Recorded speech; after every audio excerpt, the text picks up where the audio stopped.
Now we can learn. Unit 3, Reteach. Watch this. Unit 3 was all about functions, and I think people were like confused about it and didn't get as much out of it as I would have liked, because it's actually not super hard. So let's first talk about what even is a function even. A function basically is just like x values and y values. It's a relationship between inputs and outputs, which is what this says. A function is essentially a relationship between input numbers. That's usually called x. Like you give it an input, and then the function will do something to it mathematically and spit out an output number. And so functions have the additional criteria also that, okay, so this was the big thing that we learned about the definition, is that they can only have, for every x value you put in, you can't have two different y values. So they can have exactly one output, and then I'll remind you how that goes in a second. Okay, all right, okay. And then traditionally, the way that teachers always explain what a function is like a machine where you put in a number, it does something with it, like it multiplies it by 3 or whatever, it does some math to it, and it spits out an output.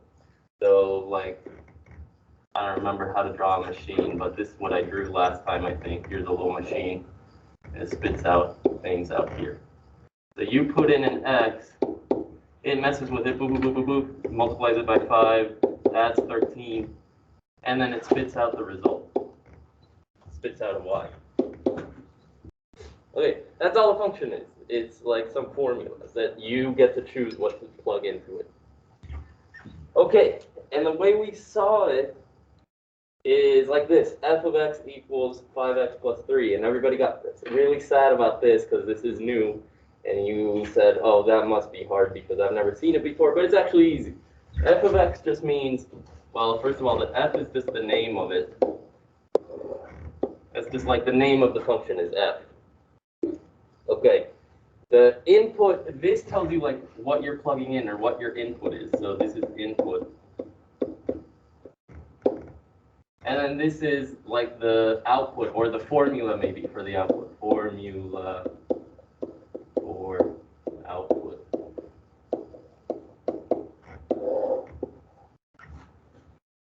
Okay, that's for the general input, like the formula for any input is equal to 5x plus 3. That's how you can think of it. But sometimes you want a specific input, like what is this function, what is this formula if I plug in 2? And in that case, you write it like this. The function evaluated at 2, if I plug in 2 into the function, I get 13. So this is, again, this is the input. This just tells you the name of the function. And then the output is just the 13. Like after putting 2 in here, it multiplied by 5 and add 3, you get 13. All right. And so you can think of it like I just said. The function evaluated at the input of 2, after you put it through the little formula, has an output of 13. Okay. And I always think like, oh, this will be easy to teach. I'll just explain this and then they'll understand. But now that like every time I do it, I realize that if you're new to this, it like might not make that much sense. But hopefully it's making a little bit of sense, especially since it's your second time seeing it. All right, so then let's do some ejemplos. All right, so we get two. Hey, Kate, take this Reteach. No, Reteach. All right, so you're given two functions. One's f equals this, g equals that, g of x, f of x, whatever. And then it tells me evaluate f of 2. All right, you guys remember what this means or no way?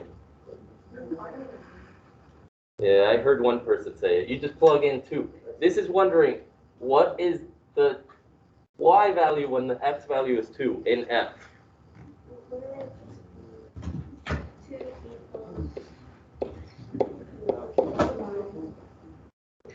What are you saying? Okay, you were saying good things. F of 2 would therefore be, okay, here's f. Here's my general formula for any number. So if I want it at 2, I plug in 2 for x. So f of 2 is 3 times 2 minus 1. What? I don't understand this. I just replaced the x with 2. We did this 2 days ago. There just wasn't this fancy notation. We're plugging in numbers, that's all. Okay, so then that means that f of 2 equals 6 minus 1, which is 5.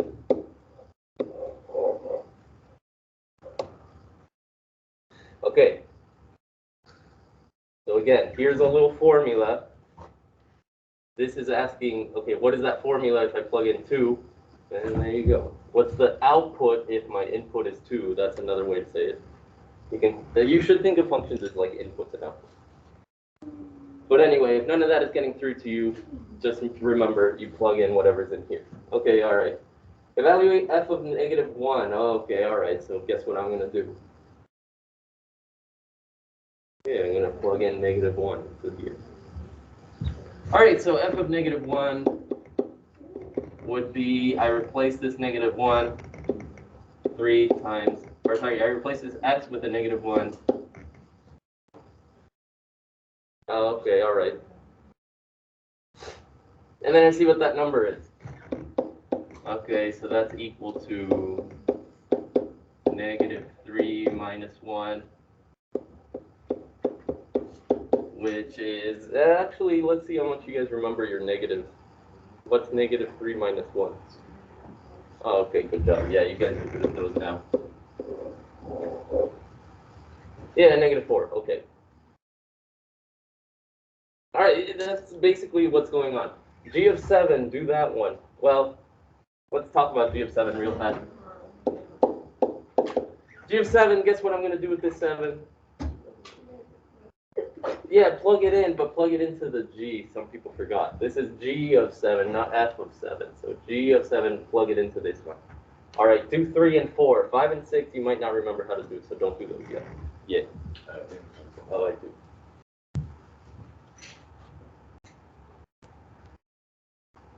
Here, I'm going to give you a Ticonderoga. Yeah, Dixon Ticonderoga, the world's best pencil, it says. Oh, I can't open it. That's how good it is. Yeah, looking that way.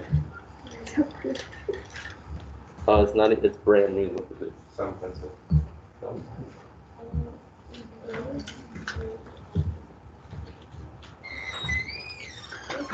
There's two sharp. There's one back there and one up here.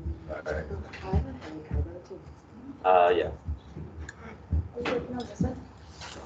Yeah. Yeah. All right, what do you get for G of 7? I didn't hear it. What is it? Yeah, negative 14 you should have gotten because negative 2 times 7, replace the x with 7, is negative 14. Easy. And similar thing for G of 0. What do you get for G of 0? Yeah, it should be 0 because negative 2 times 0 equals 0. All right, and then this one, do you guys remember what to do? It's asking me what should I plug in if f of x is 14? If I want the output to be 14, what is my input basically? Do you guys remember how to set that up?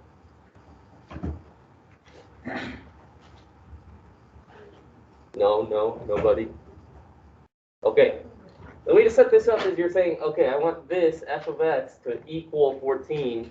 So here's the formula for f of x. So I say, okay, I want this formula 3x minus 1 to be 14, and then you find out what x is. And then you solve for x. All right, so solving for x, you guys are good at that. Let's go fast through it. You add 1 to both sides, you get 3x equals 15. And then you divide by 3 and you get x equals 5, which is fun in German, guys. Fun. Yeah. What class is this? Oh. All right, so see if you can set up 6 and do it and finish it. Yeah, do number 6. It is negative 10. No, you're not making that up. There's a ton of math.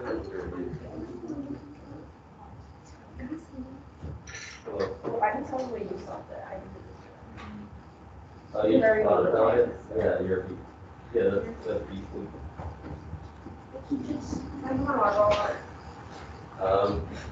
What's next? Domain and range. Okay, go fast. All right, for g of x equals 20, let me just go fast through this. I can see you guys are falling asleep, so watch this. I need this function, g of x, to be equal to 20. Here's the formula for the function. So negative 2x has to equal 20. You solve for x by dividing by negative 2. Let me show my work this time. And you should get x equals negative 10. Okay, and again, what this means is that if I plug in 5 into f, then I should get 14. Or if I plug in negative 10 into d, I should get 20 like I wanted, like this is asking. All right, you guys learning? Or are you on your phone?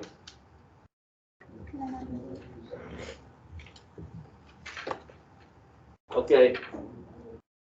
Now domain and range. So you kids on your phone, pay attention. You kids in the back with your phones. Yeah, good job. All right, pay attention. Yeah, good job, good job. Kolkowski, pay attention. Can you hear me? Are you passing? All right, pay attention. All right, domain and range. Here's the thing with domain and range is, well, okay, just very quickly, maybe I should have made a spot for this, but remember that domain, before I say, do you guys remember what domain is? Yeah, that's how I think of it too. Domain is all the x's that you can plug into your function. All x's. And then range, guess what that is? Yeah, all the y's. Look at that y, that's pretty good. All right, so when it asks for the domain, you just make a set of all the x's. And the way to make a set is you make these little curly brackets. At your age, that's not super important, but I'm here to teach you good math. So make the little curly brackets, and then just list all the x values. 1, comma, 2, comma, 5, comma, 2, which I already said, so I'm not going to relist it, comma, negative 1, and then close your little bracket. That is a set of numbers.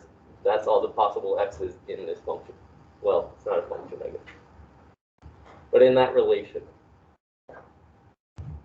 All right, and then the range, you do the same thing with the y's. So remember the y values are the second numbers, so 3, comma, 4, comma, 10, comma, 12, comma, 4, but I already said 4, so I'm not going to relist it. If you do relist it, it doesn't matter. It's the same set. There's that. What was I going to say? Oh, some teachers, like in the future, you might get teachers that care about you listing these in order, but that's that doesn't make sense to me. You don't have to do that. This is the same set as that set listed in the order. So that is a waste of time. All right, so try number 7 then we'll talk about pictures.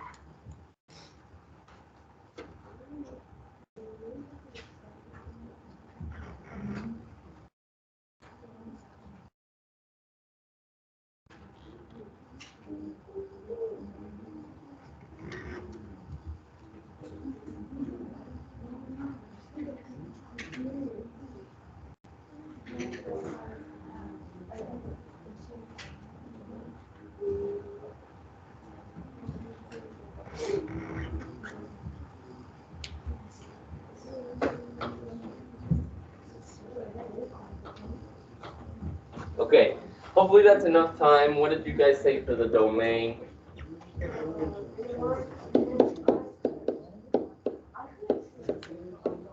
Yeah, nice. Negative 1, 10, 5, and 6. I don't like that bracket. Let me redo it. I used to be good at those. This one I'm good at. This one's causing me trouble. Anyway, what did you guys say for the range now? 1, 20, 22. Nice. And you could have said 22 twice, but that is repetitive. People don't do that when they write stats. Good job, good job, good job, good job.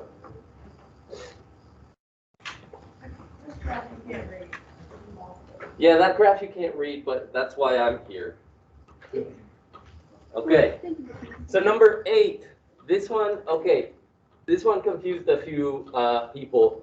But remember, if I'm trying to, okay, first of all, this right here says 4. That's a lot better, right? You can read that.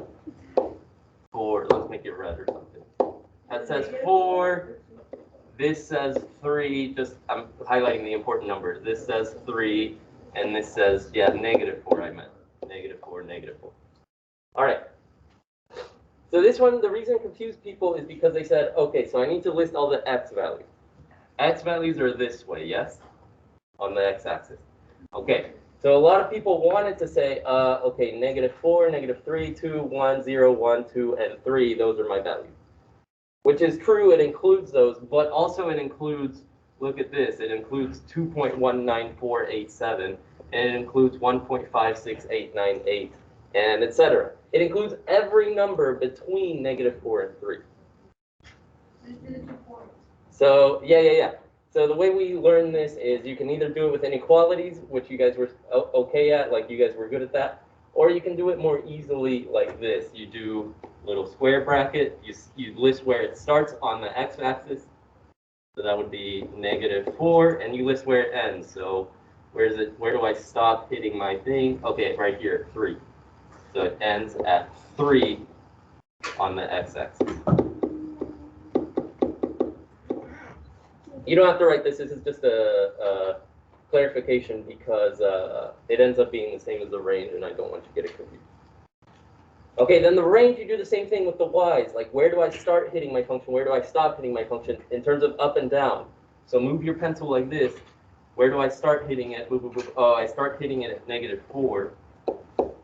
That's the lowest point. And then what's the highest point? Boop, boop, boop, boop, boop, boop, boop. Oh, right here, 3 is where I stop hitting it. So -4 to 3. This means every number between -4 and 3. Every number between -4 and 3. And again, this was on the y-axis.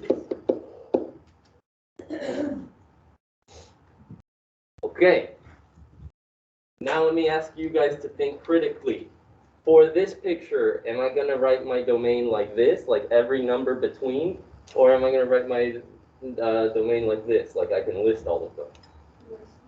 Yeah, you can list all of them because why? Like, what's the difference? What do you notice?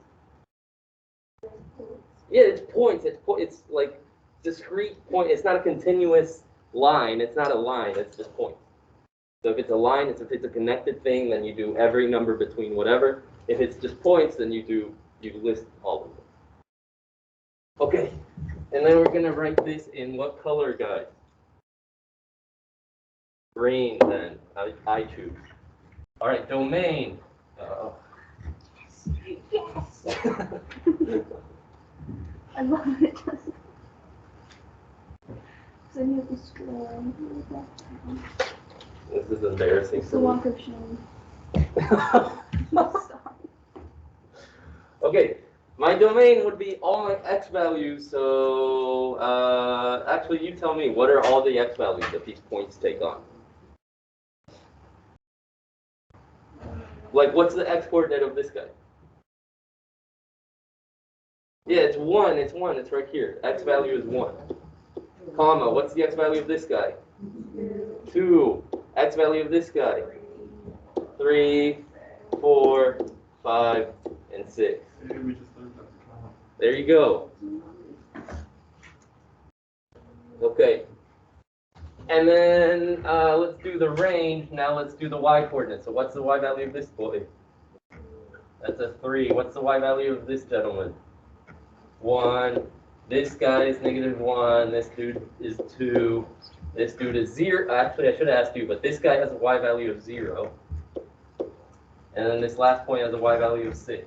You see what I'm doing? Easy. It's easy, man. All right, cool. And then is something a function or not? How many of these are there? 4? Yeah, there's 4 of these. Okay, the way that you tell if things are a function, remember the big thing about functions is that every x value can have at most, or like exactly one y value. So this one, let's check if it's a function. Here's the next, do any x values repeat? 1, 2, 5, 2, it repeats. 2 repeats here. It has 2 different y values. So that would be a no, it's not a function.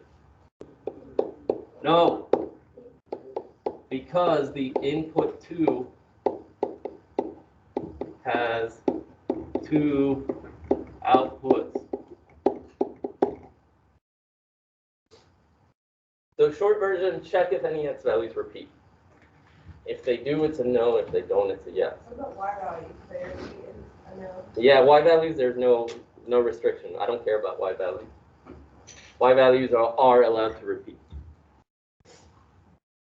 All right, so let's check this one. -1, 10, 5, and 6. None of them repeated, so what's that mean? Yeah. Nice. That's a yes. Because, here's the formal way to say it. Every input has 1 output. Or in other words, no x is repeated or whatever. Okay, then if you're given a, yeah, well, let me give you a chance to write.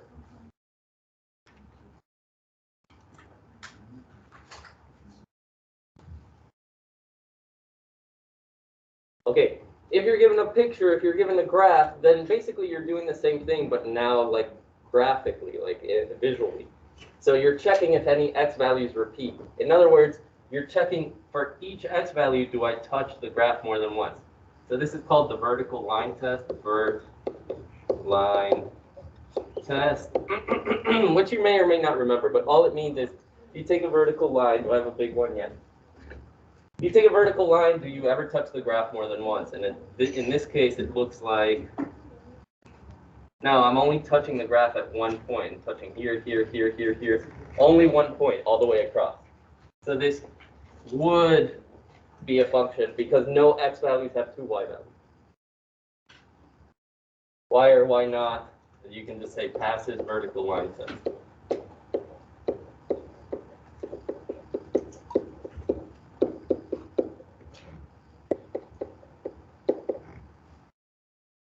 Cool. And then for this one, do the same thing. See if any x values repeat. In other words, take your vertical line, see if you ever hit the function more than once. No, no, no, no, no, yes. Right here, I'm hitting 3 times. So right here, here, and here. See what I'm saying? So this would be a no. And you can say it fails the vertical line test. Okay, and then that's basically all of Unit 3. Like, that's the important parts of Unit 3. You have to turn this in. Little half sheet. Okay, and then it looks like we're done early. So if you're done early, check your grades. Make sure you have no IEs or anything that you have to make up. If you have any exempts, those are fine. You don't have to make that up. Those are like little points that wouldn't be worth your time. That's why I exempted some of those.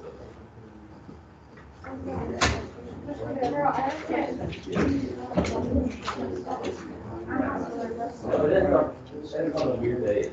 Next Thursday.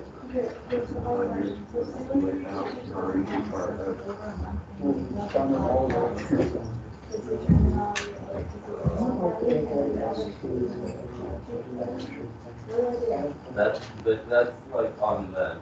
Like they have a due date. They have to turn in their grades by February. So. I don't know what else I hear you. I hear you. And then it's like a little. You can use your notes just what to practice problems and see what you use it for.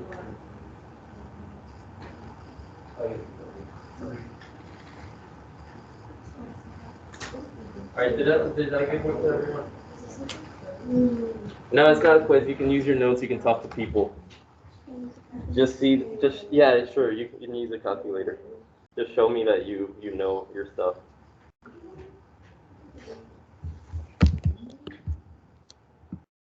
Look at my weird new mask.